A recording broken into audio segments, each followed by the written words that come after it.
প্রত্যেক জীবেরই নিজ নিজভাবে বাঁচার অধিকার আছে, তাই বলে কি আমার বারান্দায় সবাই আশ্রয় নিতে হবে? কাল ঈদ ছিল, সবাইকে ঈদ মোবারক। অনেক ব্যস্ততার কারণে বারান্দায় আসতে পারিনি, আজকে বারান্দায় এসে দেখতেছি এই শামুকটি, তো ওকে ফেলে না দিয়ে আমি এখানেই রেখে দিলাম, পরে যেয়ে তাকে নিরাপদ স্থানে রেখে আসব। আমার কচ্ছপটি বড় অ্যাকুরিয়ামে মাছের সাথে থাকে, তো বেশি পানিতে কচ্ছপের আসলে একটু ঝামেলাই হয়। তাছাড়াও ওর খোলসের উপরের অংশটা আগে থেকেই ভাঙা ছিল, এখন দেখতেছি আস্তে আস্তে এগুলো আরও নরম হয়ে যাচ্ছে, তাই ওকে বারান্দায় এনে একটু রোদ্রে রাখলাম যাতে এটা ঠিক হয়ে যায়।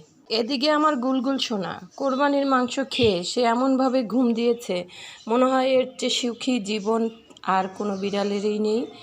অনেক আদরে গুলুগুলু ঘুমাচ্ছে, তাকে ডাকলেও উঠতেছে না। আসলে সবার কাছেই সবার বিড়াল আদরের, তো সব পশু পাখির জন্যই আমার অনেক মায়া লাগে। কার কার এরকম লাগে একটু কমেন্ট করে জানাবেন। তো এই পর্যন্তই, আল্লাহ হাফেজ।